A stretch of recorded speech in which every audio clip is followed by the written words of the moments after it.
Over Prairie Trails by Frederick Philip Grove. Introductory. A few years ago it so happened that my work, teaching school, kept me during the week in a small country town in the center of one of the Prairie provinces, while my family, wife and little daughter, lived in the southern fringe of the great northern timber expanse, not very far from the western shore of a great lake. My wife, like the plucky little woman she is, in order to round off my far-from-imperial income, had made up her mind to look after a rural school that boasted of something like a residence.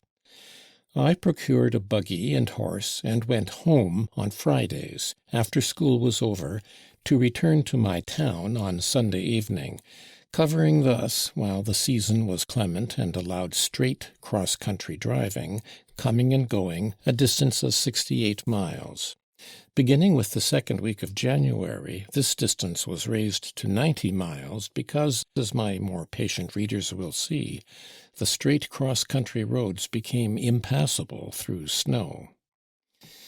These drives, the fastest of which was made in somewhat over 4 hours, and the longest of which took me nearly 11, the rest of them averaging pretty well up between the two extremes, soon became what made my life worth living. I am naturally an outdoor creature. I have lived for several years on the tramp. I love nature more than man. I take to horses. Horses take to me, so how could it have been otherwise? Add to this that for various reasons my work just then was not of the most pleasant kind. I disliked the town disliked me. The school board was sluggish and unprogressive.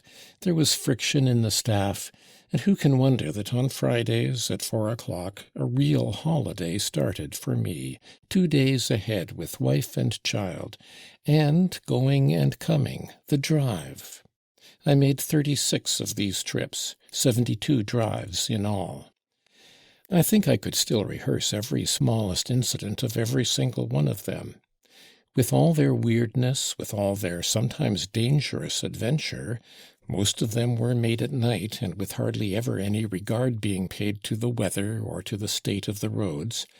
They stand out in the vast array of memorable trifles that constitute the story of my life as among the most memorable ones. 7 drives seem, as it were, lifted above the mass of others as worthy to be described in some detail, as not too trivial to detain for an hour or so a patient reader's kind attention.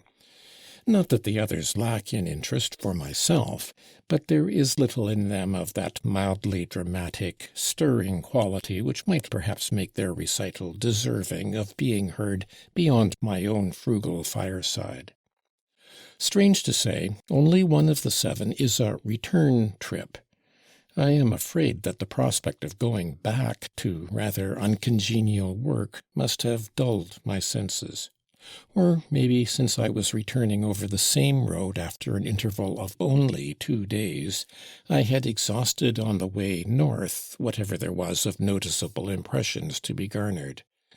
Or, again, since I was coming from home, from the company of those for whom I lived and breathed, it might just be that all my thoughts flew back with such an intensity that there was no vitality left for the perception of the things immediately around me.